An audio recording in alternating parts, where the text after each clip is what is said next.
Hey guys, welcome to Bethel Online. My name is Jason. I'm one of the pastors here, and we're so glad you decided to make us a part of your weekend.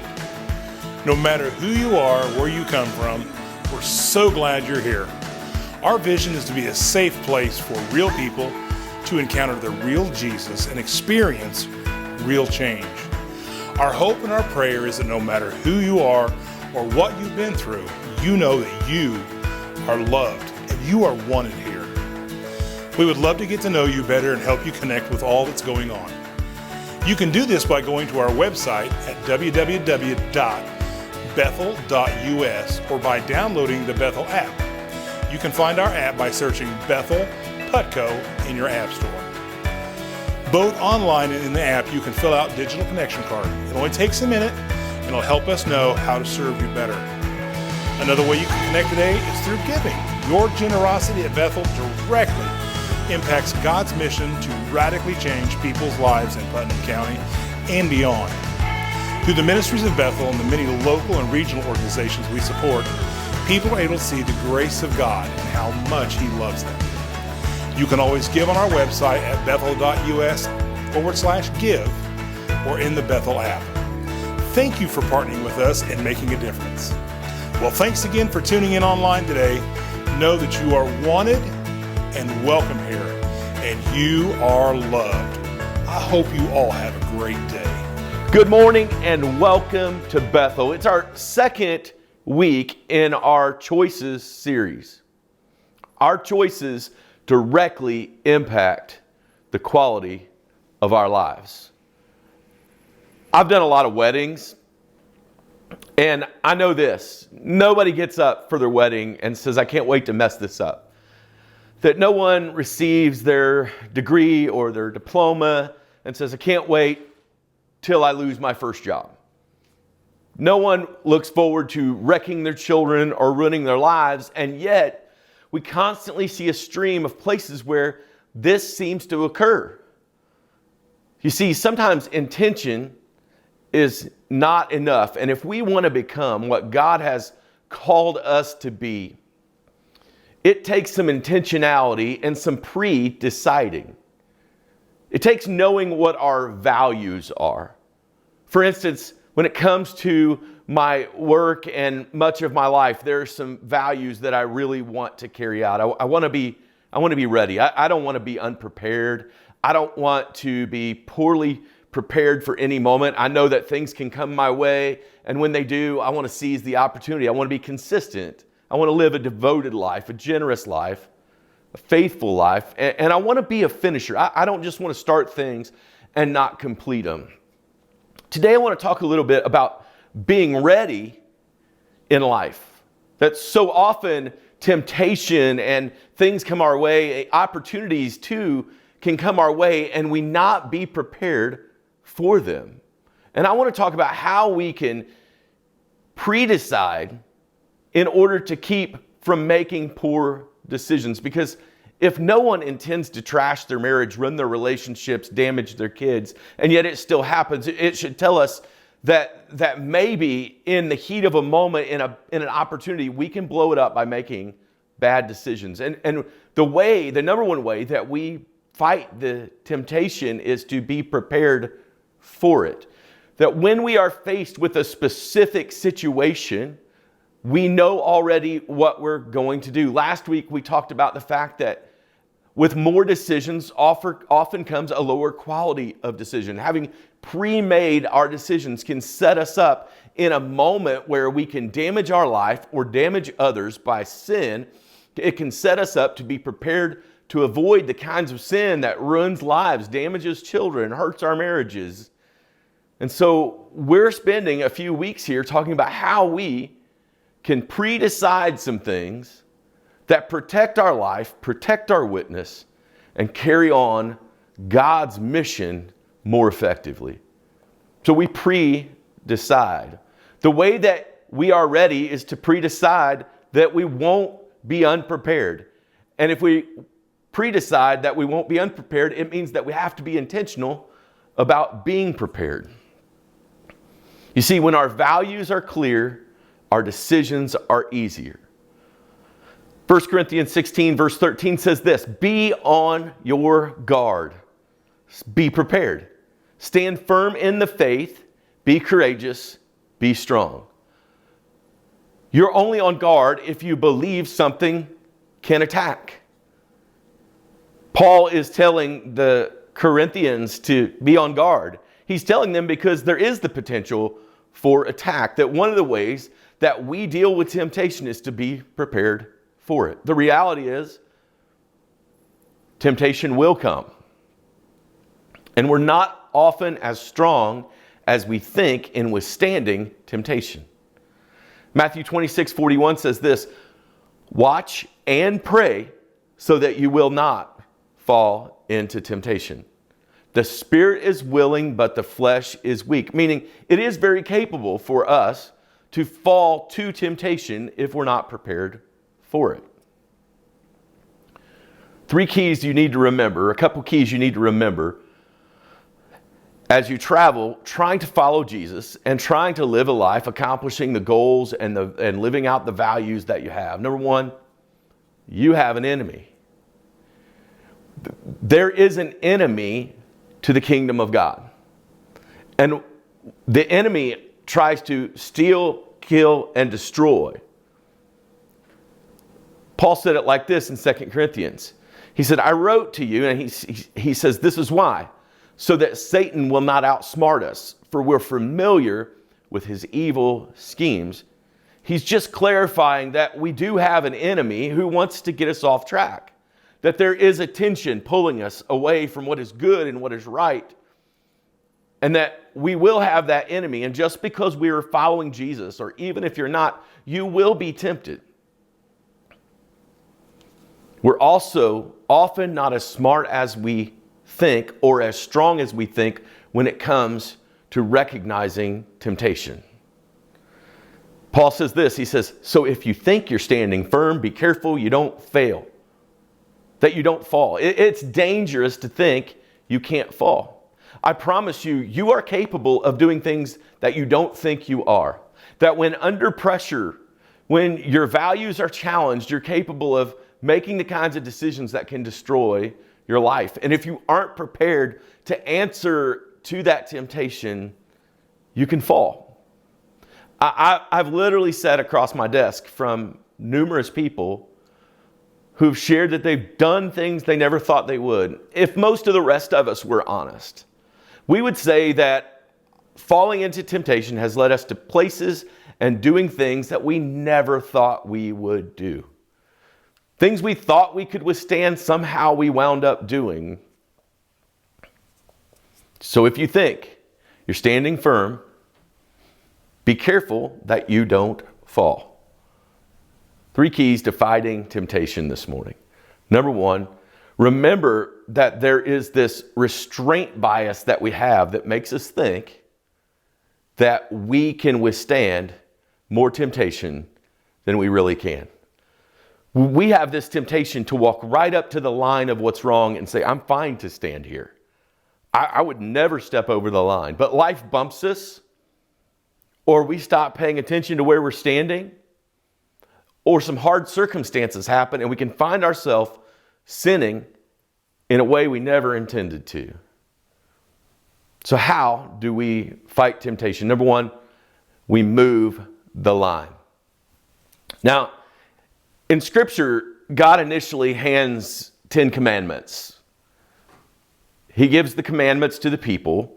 And then over time, the people recognize the devastation that happened and the loss of freedom that happened when they began to disobey those things. And so religious leaders tried to do something that eventually became a heavy burden, but was intended to keep the people free. They began to set what I would call guardrail commandments. Commandments that would keep you from the actual commandment. That rather than not lying or not stealing, we didn't go places where we would be tempted to lie or steal. And they would set all of these things out and these measures in place so they didn't sin. And honestly, it can become overly cumbersome, but the reality is we have to remember God's laws were never intended to imprison us or hold us back. They were always intended to keep us free.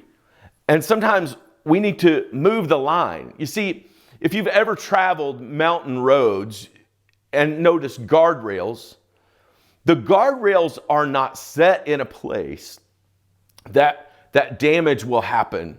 You know, if your car goes into a guardrail, it might be damaged. If it goes over the side of the mountain, you will likely die. And so, in an effort to keep people from death, they put guardrails so that people won't go over the line. And yes, many people, you will often drive by guardrails and see marks where people have run up against the guardrail, and you're like, man, that has to really be horrible to wreck into the guardrail, or that has to be an awful thing to have hit the guardrail. But we often neglect the fact that the guardrail may have saved them from going off the mountain. For many of us, we could move the line when it comes to the places we're vulnerable to be tempted and say, before I get to the place where I'm tempted, I'm going to stop. I'm going to set a mark before that spot. That's where I draw the line. If you know you're weak or vulnerable in an area, move the line. If there's a constant spot where you're tempted into sin, set a line long before it, so that even hitting the line makes you uncomfortable. I can't tell you how many people over the years I've counseled who had no guardrail and all of a sudden found themselves in a free fall. They weren't paying attention, and all of a sudden they were someplace they never thought they would go, doing something they never thought they would do, and now in a situation they never wanted to be in. David said it like this in Psalm 16:6, "The boundary lines have fallen for me in pleasant places, and surely I have a delightful inheritance." What he was saying was, it's better to be on this side of the boundary line significantly than to be on the other side of the Lord. Number 2, we need to magnify the cost. Now, I don't necessarily love negative thinking or worst case scenario thinking, but I think sometimes when it comes to temptation, we don't realize the devastation that can come from sin. That one choice of sin can lead to years of damage in a child.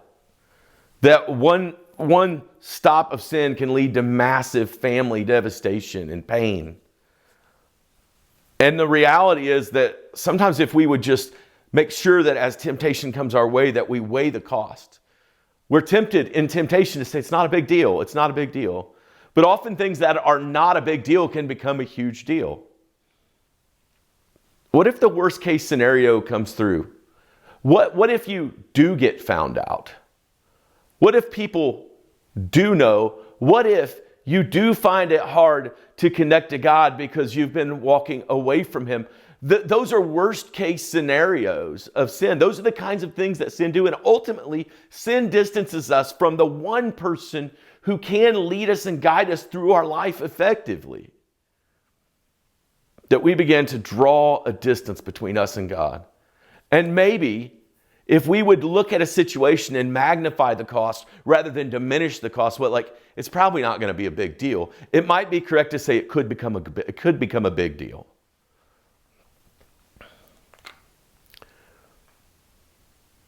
Numbers chapter 32, verses 23 points out the biggest deal. It says, "You will be sinning against the Lord, and you may be sure that your sin will find you out." The reality is whatever is in the dark always comes to the light. And so magnifying the potential cost can be effective in helping us avoid temptation. Number 3, plan your escape. If you're going to possibly be in a situation that could tempt you in a spot where you're vulnerable. For instance, I avoid huge crowds. Huge crowds amp me up. Big traffic amps me up. Walking around in a big city, it amps me up. If it's your thing, it's your thing. It's not my thing. And one of the reasons it's not my thing is in the middle of a big crowd in an anxious moment, I've been known to overreact in my past. I've been known to explode and blow up, to get bumped into and overreact. And so I know not to be in those spots, but I also know when it's getting to be too much. If you see me disappear out of a busy room, it's because I'm overwhelmed and I just know I can't be at my best there. And I have the potential to do things I regret if I don't plan an escape. For instance, I don't stay in a room with someone who's yelling at me. It's just something I won't do.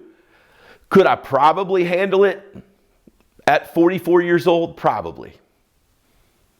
But the reality is the potential for an explosion and the potential for me to get angry and lose my mind could do so much more damage than to just be out of the situation. And I plan the escape. Listen, I have a deal. You start raising your voice to me, we'll talk another time. Talk another time. I don't do it because I know the potential it has. And so I plan to escape.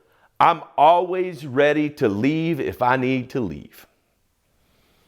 There's a story in Genesis 39 that lives this out very well. It's the story of Joseph. Joseph seems to be a man who's prepared to do the right thing. Over and over throughout his story, you can see these moments where, despite temptations and places he might be tempted, Joseph walks away from things that could have been potentially devastating to his witness, to his future, and even for the people of God. Joseph had been sold by his brothers, and God had protected him and looked after him for a period of time, but he came into a place working for Potiphar as one of the key leaders of his day. And it says Joseph was very handsome and a well-built young man, and Potiphar's wife soon began to look at him lustfully. "Come and sleep with me," she demanded. So Potiphar's wife's kind of direct. I don't know if Joseph hadn't gotten it before, hadn't noticed it, hadn't recognized it. But here he is, a handsome young man, away from all accountability. Potiphar wasn't around, away from all these spots. And this wealthy, powerful woman has called to him to come to bed with her. Joseph is in a place of temptation. Why do you think Joseph was prepared? Do you think Joseph was different than everyone else? That Joseph wasn't tempted by it? Or had Joseph pre-decided that there were certain things he wasn't going to do? That while he was serving under Potiphar, he was going to honor Potiphar, and it wouldn't have been honoring to Potiphar for him to sleep with Potiphar's wife. That while he was serving Potiphar, he was going to be serving God by maintaining his values as a follower, as one of God's people. So Joseph had pre-decided what he would do in certain circumstances that took him outside of his core values. You know, Joseph could have been in a spot where he said, you know what? I've gone through some things. My brothers sold me. I've experienced all kinds of heartache in my life. I've been away from my family. I've lost friends. And I'm disappointed. And so by all means, I should just do whatever I feel like. I don't know about you, but one of the great temptations for me is when I'm disappointed in how life is going, to then give myself some justification for why it's not a big deal. But the reality is, it is a big deal. And if we run to our disappointments rather than and we run to God in our disappointment, He can handle it far better than for us to disobey. In Genesis chapter 39, verse 12, it says, she had grabbed his cloak, and he literally left his cloak in her hand and ran out of the house. You see, Joseph knew in his heart and valued the value of his name and the value of his character over the quality of his coat. Joseph was willing to look awkward, be in a weird spot in order to keep his character. Sometimes setting boundaries is something people don't understand. Oh, why are you so worried about it? But the reality is, as a parent, we would love for our kid to stop way before they got to a place of compromise. And the same is true for us, and the same is true for God's wishes for us. He left his cloak in her hand. Paul said it this way, God is faithful, and he will not let you be tempted beyond what you can bear. Meaning we can be prepared for temptation. But when you are tempted, he will also provide a way out so that you can endure it. The way out is being prepared. I don't know about you, but I really don't want to wing it when it comes to temptation. I don't want to wing it that I might have a weak moment and step into a place that I shouldn't and step into a situation that I shouldn't. And so I set boundaries. And sometimes it's uncomfortable. Sometimes people don't understand it. I think Potiphar's wife wouldn't have thought it was a big deal for Joseph to stay a little longer. But Joseph knew he needed to leave. Here's a question I have for you. Why would I resist a temptation in the future under pressure that I have the power to eliminate today without the pressure? While I'm not yet tempted, if I settle once and for all, that's where I draw the line. Where are you vulnerable in your life right now? What's that place where you're dancing with the line of, is this wrong or right? Should I or shouldn't I? Is it really that big of a deal? Where are you vulnerable? Where are the places where you have stepped into sin in the past and you have the potential to step there forward? How can you draw a line and plan an escape in order to glorify God, who's willing to sustain us through all those temptations?